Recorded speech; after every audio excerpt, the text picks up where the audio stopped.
Alright guys, TacticalRab back again today. Hope you're all doing well and enjoying your day so far. With Arcitys lining up team offers after getting dropped by the Atlanta FaZe, what do FaZe try and do now in terms of his replacements? Two of their potential key targets in Cammy and Attach now heavily linked to a Minnesota Rocket team that might be paying them a bag to go over there instead of FaZe. What do FaZe do now if their key targets are no longer up for grabs? Very much intrigued to your thoughts in the comment section below. Hit the like button if you enjoy. Subscribe if you are new as always. I'd greatly appreciate it. I'm really up to the channel. Thank you very much indeed for doing that. We're only a couple of hundred away from 84,000. If you guys haven't hit the sub button already, feel free to at the very least consider it. Obviously a fantastic another CDL starter episode here from CDL Bell to start out the video, but look, there's plenty to dive into today. Rostermania is booming at the moment. Firstly from Waskin, I know of course, well, one of the top ARs at least statistically back in Modern Warfare 2019 when he was on the London Royal Ravens alongside his twin brother Scraps. Now of course they stepped out, did the Warzone thing for the last couple of years. They are looking both to return to the professional scene, free agent for the new COD set. So yes, I guess they're going to have to grind through the challenger side. I know some people were joking around about the fact that, okay, Arcitys, Prestinni, they're non-identical twin brothers, Waskin and Scraps identical twin brothers. What if you had like a team of four with just the two sets of twins? And honestly, the roles don't really work, but they honestly could kind of work. Waskin like could be the main AR, Arcitys could be the flex, Scraps could be the slaying SMG maybe, and then Prestinni would be the entry guy. Obviously it's not going to happen, but it's something funny to consider at the very least. This from Paulx real quick. He says Cam Newton touchdown. No idea what this is trying to mean. Of course, Paulx is honestly becoming the king of these cryptic tweets lately, so got to give him credit for that one. But I mean, yeah, of course, right now he's a restricted free agent on the subliners, trying to find another opportunity, I imagine, because they obviously don't want to keep him, and especially if New York are going to pay 500 grand and they are going to be able to keep hold of Hydra, which they might be able to, we'll see in a second, then surely they've got to build around that. They want Skies, they might keep Kismet. You'd imagine they're probably going to try and find a flex player in that situation they feel like is an upgrade over Paul. Maybe he's indicating that he's found a spot elsewhere, or that actually subliners want to bring him back. Like, if New York do, like, well, if they don't get Hydra back New York and he goes to FaZe or something, then what do they do there? So, interesting situation really with the subliners, but thought that was interesting to mention. This from Hicksy real quick as well. He says that Bance, let's go. Bance is being linked also to this Minnesota Rocket team. We'll see in a second. And if Afro, as is now being rumored, is going to go to Rocket instead of Toronto as was initially expected, then what's the SMG going to be on Ultra, right? Because Hicksy is probably going to be that guy now, because like obviously CleanX, Scrappy and Insight, that's the team of three. That's pretty much guaranteed at this point, it seems, barring something crazy. But in that situation, they do need an SMG player, to which Hicksy, I guess, will be the guy. I imagine they wanted Afro, but maybe Hicksy's now going to be the guy they've brought up through their academy that can step into their role. I've honestly thought for at least the majority of this season that Hicksy was kind of going to be the new Bance, like when Bance was kind of moving on with his career and maybe going elsewhere. I thought Hicksy was going to be the guy to take his place. Not necessarily sure though it makes that team that much better, considering the possibility they had to maybe upgrade their SMG duo significantly with the Afro option, but we'll see what happened to that here in just a second. This just to mention real quick, as Kiosku points out to me right here, ProLoot tweeting at Sparked with the whole snake emoji, so not exactly sure what's happening here, could just be messing around of course, but look, the Los Angeles Grillers, the rumor had it that Sparked, Neptune and like Hook was it, were going to be a team of three, maybe wanting to go to Florida or something, but I don't really know if Los Angeles Grillers know what they're doing, because especially with Arcitys being a free agent and LAG having money, like they could make that move. What does that mean for Slasher? Big question mark there. But ProLoot of course might want to be a player that gets in the mix as well. He's no longer going to be on the OpTic side next year unless they bring him back as a substitute, which I suppose is possible even though he is a free agent. Let's talk about the Arcitys drama. So like still part of my brain can't really fathom the fact that FaZe are actually going to split up their team, but almost 100% it's going to happen at this point. So many sources have said it's going to happen. The only way it doesn't happen is if FaZe can't get a player that they want to replace Arcitys and then they bring him back. But I've even heard that like bids have been flying in for him, and maybe one of them's already gone through. I'm not exactly sure who's bought him, but whoever's bought him, if he has been bought already, has a lot of money to spend. Let's just say that, because the buyout is pretty mega. Now bids have been going through. Arcitys is a restricted free agent. I think it would be a massive surprise at this point if he actually returns to FaZe. These were his numbers the last couple of seasons. Look, the numbers at the end of the day don't really tell the whole story and what Arcitys brought to this team, but it did feel like he was getting relatively uncomfortable at times in his role this season. We talked about the possibility of Cellium becoming the main AR, them looking for a true flex player, that Arcitys joined the team to be the main AR. He didn't join the team to be the flex. Now he was effectively been pushed into that role with the way Cellium seemed to like to play the game last year at least, and now they're considering other options on the flex, whether they put one of their existing players in, for example, Simp onto the flex role and bring in another SMG. That's a possibility as well. Where does Arcitys go though? And this was something I wanted to mention. I saw people talking about this, right? Because, you know, Karma is Arcitys getting the karma treatment? Does every super team have its scapegoat, right? Because we saw this many times with the OpTic team, when even during the Jetpack era, whenever they failed to win and Karma had a 0.9, it was like, wow, Karma's the problem on this team, despite doing so much for the team that maybe wasn't considered at times by fans, but also maybe by the players themselves at the end of the day. Now, I think we certainly saw this post-Jetpacks, right? Because, of course, OpTic pretty much dominated that era. Going into World War II, though, when it came time to make a change to the OpTic dynasty, Karma got dropped and was effectively going to have to retire. He stepped out for the latter half of the World War II season. He came back for Black Ops 4 when it was 5v5, and after winning the first event, Scump said, wow, why do we ever drop Karma? That was a massive mistake. Fast forward about a year or so until the next Rostermania period and Karma gets dropped again, goes to Seattle's Urge and his career's nearly over. So, look, is Arcitys getting the Karma treatment? Getting scapegoated by this FaZe team for the disappointing results they had? Not exactly bad results. I mean, second place isn't exactly bad for most teams, but still disappointing results nonetheless. Arcitys on the way out. But look, at the end of the day, if they manage to get a superstar blockbuster player into their team here, you can't necessarily blame them for making this move. But will they actually get the players they want? That is the big question today. Let's talk where Arcitys might go. As he says, Warzone players would slam the CDL because he's eventually saying, well, it couldn't be me. I'm not in the CDL at the moment, right? Not currently signed to a team, he said earlier on in the day. Even he says to Formal here, go run it. Back, of course, they team with each other briefly back in, well, Chicago Huntsman in Modern Warfare to pretty good success. Arcitys decided to leave that team,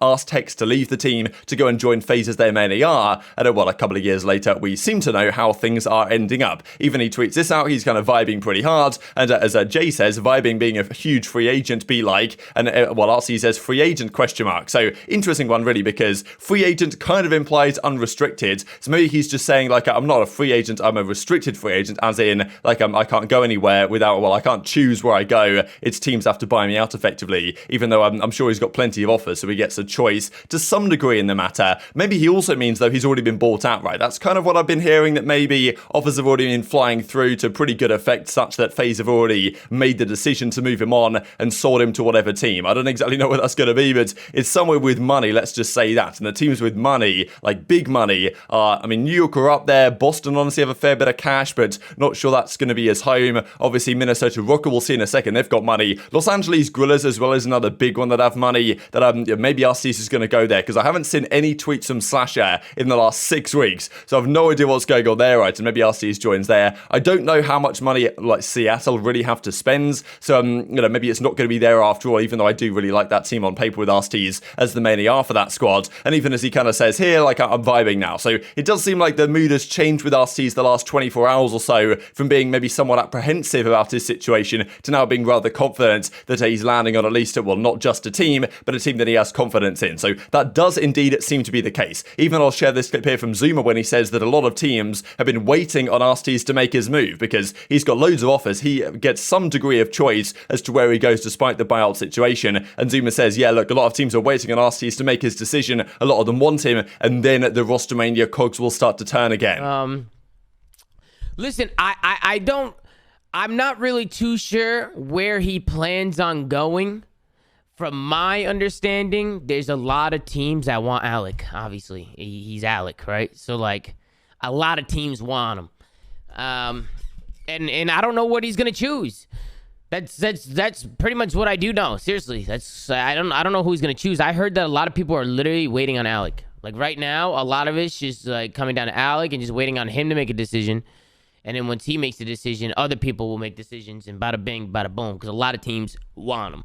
So, did just want to mention this because it was pretty spicy here that a couple of you guys at Sheriff especially pointed out to me in, I believe, Ben's chat last night. And well, Capalot says, why would you do Alec like that? You had a god squad, you guys. And aBeZy says, stop assuming stuff, you know nothing. So pretty spicy what might be going on there internally. And like, would aBeZy respond like this if there was absolutely nothing going on, right? And there was no internal drama? Like, it just seems like the way he's saying this, there's probably at least something going on in the camp. Now, like, we maybe don't know exactly the full extent of the story, but more than likely that is going to be the case. Let's talk then about what the Minnesota Rocket are trying to do. Because look, if Arcitys is going to be gone, the options were, okay, let's get in a flex player. Cammy's out there, Attaches maybe out there as well, and those could have been two key targets for FaZe. If they want to keep Simp on the slaying SMG role, well, I do think you've probably... where I do think he's probably the most impactful version of Simp. Now, Ravens say, so Rostermania Hut, because their star player in Afro is now apparently going to the Minnesota Rocket. He was linked to Toronto, but now I guess Rocket got their wallet out and said, no, we're bringing you here instead. Apparently this is a very expensive team to build and to form, but it is, if this does indeed happen, probably the best team that they have built in, well, since the inception of the league with the Minnesota Rocket. So this is apparently the team. Attach is going to get paid the absolute ultra bag to come back to this roster. He might not necessarily want to, but still, if they give him the maximum, then he's going to be like, well, yeah, okay, fair enough. I'll come back to Minnesota for at least one more season and see how it goes and sign maybe an even a longer term deal than that, because we thought, okay, maybe Attach LAG, is that a possibility? Apparently they've just dropped everyone and are giving Attach the bag to make the return. Cammy is also coming in. This is the article that Chrome comes out with, saying that Cammy from Toronto is apparently going to go here as well. They're certainly willing to spend money, this organization. Yes, apparently Cammy, restricted free agent, is going to come through, has apparently a buyout next to his name between 150 and 200 grand. Rock are apparently going to pay that to get him onto their team alongside Attach as the kind of AR duo. Attach, I guess, being the main there. Cammy is the flex. That's pretty nice to start things off, right? Those are the two players we thought even OpTic and now FaZe might have been interested in. Then in terms of the SMGs, they're bringing apparently Afro into the team from London, which I think is a fantastic move. Really like that idea, especially pairing him up with Cammy. And then Bance is the other player under consideration. This is not guaranteed. Crone says that the other three names in Cammy, Attach and Afro, he's pretty certain are going to go to Rocker. Bance, though, is not a guarantee at all. He's heard Bance, but it can't be confirmed as of yet. So we'll see how that one goes. I honestly like that team. I think the Bance pickup is quite nice and fits nicely. Of course, he's played with Cammy the last couple of years as well. Good experience there. Like, look, it's not exactly going to be a top 3 contender initially, but I think it's certainly a top 5, pushing top 5 team if this team does form as a squad of 4, and that they can certainly push higher than their weight, and certainly is a better squad than they formed the last couple of years. But most certainly also there is pressure attached to it, given the amount of money it seems like they're spending to put this together and taking some of these guys away from Toronto, but also taking players potentially away from FaZe. If FaZe were interested in Cammy and Attach, and now Rocker have just given them the bag, then again, if you're a guy like Cammy and you really did get the FaZe offer, like, even if it's for less money, would you not just go there anyway? Then again, I guess he's restricted, so he doesn't necessarily have the choice. The team that pays the buyout,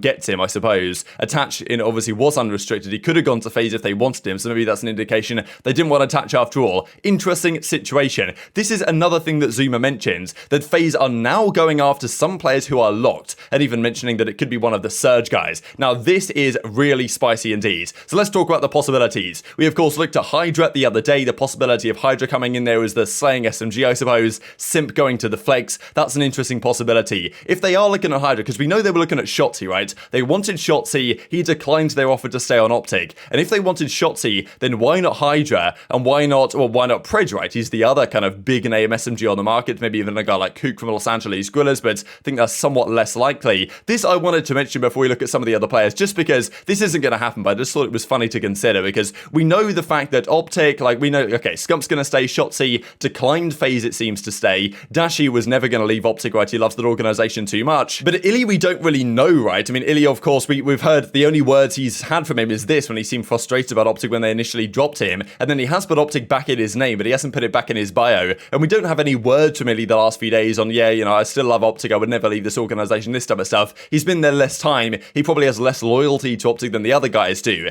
If FaZe came along now, because he hasn't signed a deal yet, that's the thing. OpTic have announced they're sticking, but he can't sign a deal until about 18 hours from when this video is going live. I believe tonight, midnight Pacific time, that's when free agents are allowed to sign. And iLLeY is a free agent because his contract is at an end. Therefore, technically, FaZe could come through with the ultra bag and say, look, Inda, he has experience with some of these guys in the past, come to FaZe, and this is the team you really want to join. Be our proper flex effectively. And iLLeY might say, you know what, these guys trying to screw me over, let's leave. I don't think it's going to happen, but at least something to ponder. These are some of the names out there then, right? Because look, if they were looking at Cammy, Attach, whoever, and if they're looking at Hydra, if you're going to drop Arcitys, you've got to bring in an absolute, big name move, right? You've got to think that you can make a serious move to try and upgrade your team. Some of these names I think are unlikely. I think Awakening's unlikely. Afro now doesn't seem like he's going to go there. Never really was linked in the first place. Hook, Attach, Cammy, these guys probably not going to happen. And of course, the OpTic guys we know are going to decline them anyway. So these are the names that are left, right? Either Hydra from the subliners or the Seattle Surge. And this, to me, is probably the more interesting one, because Sib, of course, was actually the substitute for FaZe, obviously, a couple of years ago for the last couple of seasons, went to Surge. He is kind of a flex potential they can replace Arcitys with. The other name, of course, being Pred, right? Because look, if they're interested in Hydra, and even Afro was briefly talked about, why not trying to get Pred? Now, obviously, the Pred situation, you're going to have to pay an absolutely immense amount of money to get Pred off the Seattle Surge, but I don't really know what Seattle's appetite for that is, whether they do cash out on Pred, whether they decide to run it back for one more season and try and win again. But the thing is, if Pred's 1+1 is at the end of the next season, then Pred could just walk away for free and you don't even get to sell him,